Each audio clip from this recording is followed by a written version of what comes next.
Експерти од странство и земјава работеа интензивно на студијата за валоризација на вредностите на Охридското езеро со цел негово препрогласување за споменик на природата, што е од исклучителна важност за самиот екосистем Охридското езеро и се разбира за градот воопшто, затоа што тоа ќе биде своевиден мал устав во кој ќе бидат утврдени сите правила на однесување се со цел заштита на ова значајно природно богатство што го има Охридскиот регион, заштитен од УНЕСКО. Со мене во студиото е господинот Даниел Богнер, кој меѓународен експерт од Австрија, кој работеше на студијата за валоризација на природните вредности на Охридското езеро.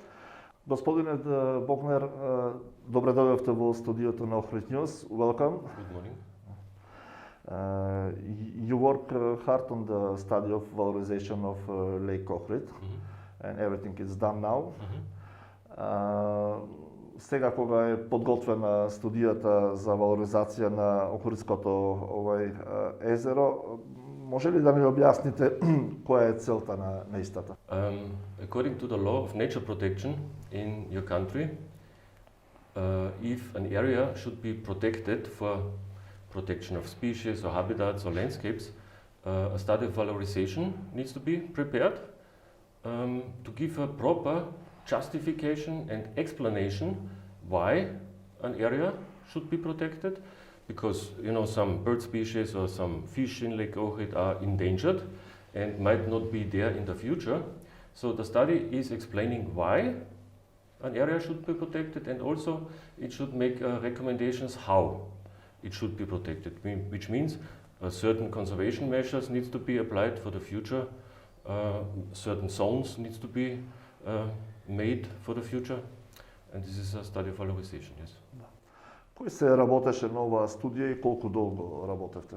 I was working about 1 year on this study. We started last year in July, and in December we presented to the wider public the first draft of the study. We submitted the study to interested stakeholders, and then we received some comments, and then we included the comments. We made an improvement of the study, and 1 month ago it was more or less approved by the ministry, by my client IUCN, and now we go to translation, and translation to Macedonian and Albanian language, and then again we will make a public discussion in the course of October. Кои се клучните елементи на оваа студија? Actually, there is a rule book following the law of nature conservation, which very precisely defines the structure of such a study. First of all, you need to provide information about the area, what is their nature, what is there in terms of socio-economic conditions. Then it needs to describe what are the key features, key organisms, species or habitats that are endangered and should be protected. And then you make a proposal for conservation measures, for restrictions, for zonation, and also you make a proposal how the area should be managed in the future, which means we propose that a management authority should be established by the government to manage the lake properly for the future. Веќе самиот спомнавте, студијата предвидува 3 зони. Какви се тоа зони и што подразбира се тоа? Again, according to the law of nature protection, such a protected area should have 4 zones. One zone is a zone of strict protection. We proposed about 11% of the lake as a strict protected zone. This means these areas cannot be entered with boats. There is no swimming, no diving, no fishing in these strict protected zones. Why? These are areas that are essential for the survival of several species. For example, bird species. One example for a strict protected zone is this area around Podmolje, where is this reed belts, Trska. This is a very important spawning ground for different types of fish. Another strict protected zones we have more down in the south on these rocky cliffs to the National Park Galičica, where also National Park Galičica has strict protected zones on the coast. So this is the strict protected zone. Then we have the zone of active management, and we have the zone of sustainable development. The zone of sustainable development is a zone with very little restrictions. We have one zone of sustainable development like a corridor from Struga to Ohrid to Sveti Naum with a few kilometers. This is mainly for the big passenger boats and for the speedboats. Yeah? At the same time, the sustainable development zones we have on the beaches where the people are swimming and swimming and diving. The zone of active management is between strict protection and sustainable development, and there are some limitations for the boats, and yeah, that's pretty much it. Yeah. Outside the lake is a buffer zone of 50 meters. This is according to the law of waters, where also there are certain restrictions. You cannot dig into the soil, you cannot make a deposit site, waste deposit, etc. Things like that.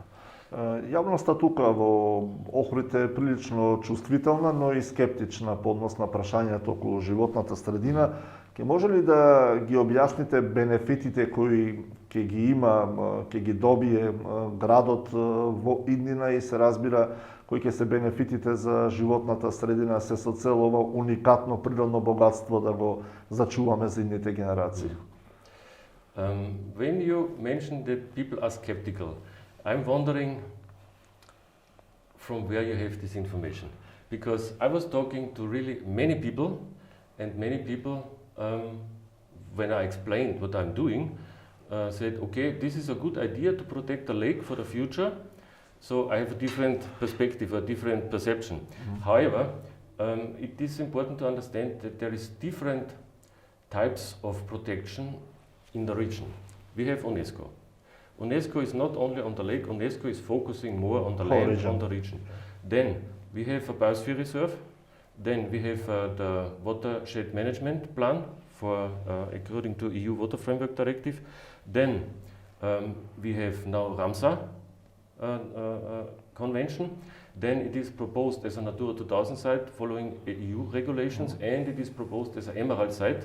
So what I noticed is that people are confusing different layers of protection.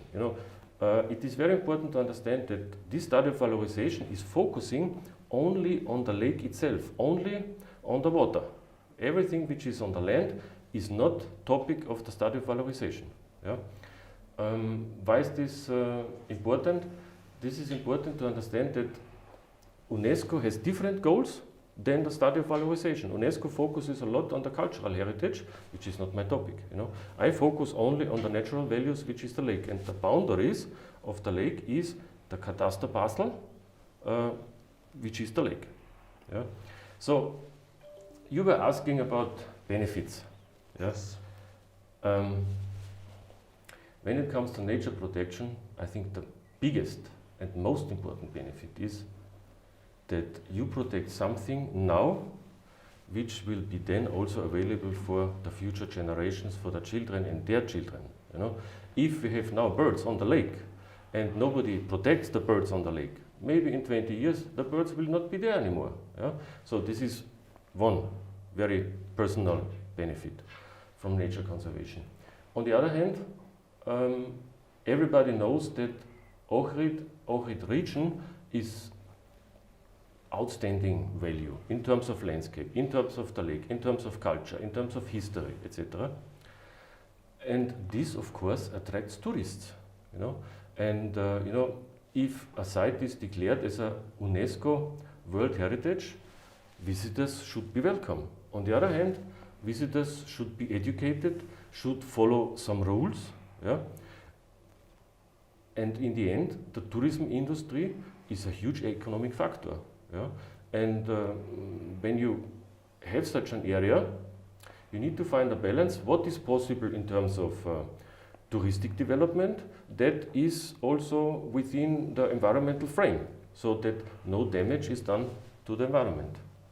So in my opinion, a future touristic development will bring benefit to many businesses, you know. Апсолутно. Ова студија предвидува, односно, изработка и на мобилна апликација, таа веќе е развиена. Таа ќе биде наменета за бродовите, за пловните објекти на Охридското езеро. Ке може ли да ни објасните како ќе се користи? This is a misunderstanding. No mobile application has been developed. I put on the Google Maps the zones for my personal use for testing, but it is the plan for the future that such a mobile application will be programmed and everybody who is using a boat needs to have this application when he is using this boat, just to make sure he is not entering into the strict protected zones, or for the big passenger boats that they stay on this corridor. So everybody that is driving a boat should use this application just to know where he is in, that he doesn't go into any zones where he should not go. Yeah. And why application? When you make zones on the lake, you have two options. One is to put these buoys, you know, this plastic. Kako se vika v Makedonija? Бова, пластична бова. Bova. To mark all these zones, you know, we need to put thousands of these bovas into the lake, which is, you know, putting waste into the lake. So we decided to have, you know, modern, state-of-the-art approach with proposing such an application, and everybody is using a smartphone nowadays. Yes, this is state-of-the-art. Also, people who are going sailing, you know, on the Adria, all of them, they have these applications. Where is the next port, and where is the wind, and etc. This is state-of-the-art. Која ќе биде следната процедура сега? Студијата веќе е готова, постапката тече, општините ја имаат истата, општината Охрид треба да ја изнесе пред Советот, и како ќе тече натаму ова постапка сега? Maybe one step back. I was engaged by IUCN, International Union for the Conservation of Nature, with an office in Belgrade. They are my clients. They are financed by United Nations Environmental Program, and as a beneficiary of this work is the Ministry for Environment of your country in Skopje. Which means IUCN produces or is contracted to make the study, contracts me to draft the study, and now we hand over the study to the municipalities Ohrid, Struga, Debaca, and they yesterday signed a statement that Ohrid will be in the lead of submitting this study first to the municipality council to get an approval if this study will be approved. Next step is that after approval in the council, the study will be submitted to the Ministry for Environment. The Ministry of Environment approves the study and sends it to the government for further procedure. Then proclamation law needs to be made, and then the government decides yes or no if this proclamation will be continued. За време на подготовката на оваа студија, за време на изработката, вие живеете цело време во Охрид, во Велестово, и имавте прилика одблиску да го запознаете регионот, луѓето. Па ме интересира како експерт и како човек кој извесен период нели живее тука во Охрид, во кој правец сметате дека треба да се развива регионот, сето тоа да биде на некој начин одржлив развој, без да се наруши екосистемот и без да се наруши животната средина? I have to say that I'm not an expert for tourism. Yeah? I explained before that it is important to find a balance between environment and tourism, and definitely experts for touristic development need to be engaged to develop a strategy to attract tourists who respect the nature and who will enjoy the region without making any damage. Yeah? I think it will be very important to explain to tourists what are the values, the natural values of the lake, to raise the awareness that they should move sensitively in this environment, and on the other hand, you know, with visiting, contributing to the economic development here. That's the way. Actually, I would like to add one thing. You know, One thing which is very important for the protection of the lake, and it is not so directly connected to the study of valorization, of course we mentioned it, this is the wastewater system. We have the collector system, which was improved last year or 2 years ago. Yes.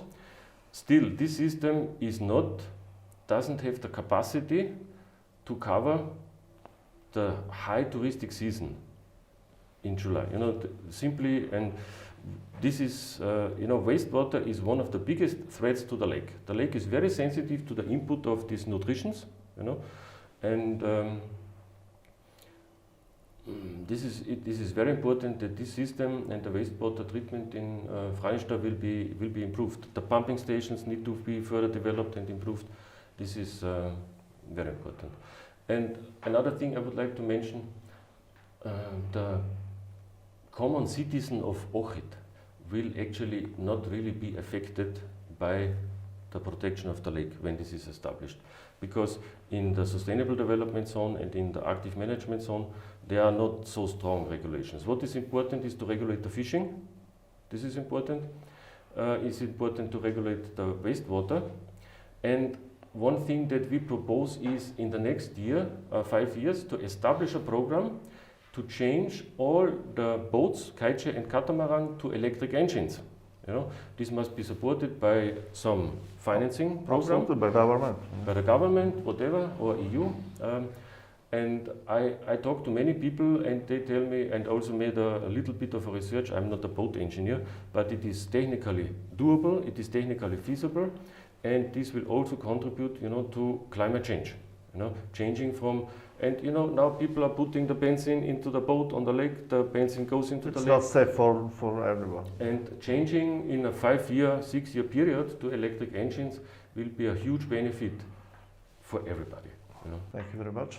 Okay, that's it. Благодарност до господинот Далијан Богнер за овој разговор. Слушнавме одблиску што се предвидува студијата за валоризација на Охридското езеро и кои ќе бидат бенефитите од нејзината примена, односно кои ќе бидат процедурите натаму за заштита на уникатните вредности на Охридското езеро и Охридскиот регион. Вам ви благодарам на вниманието.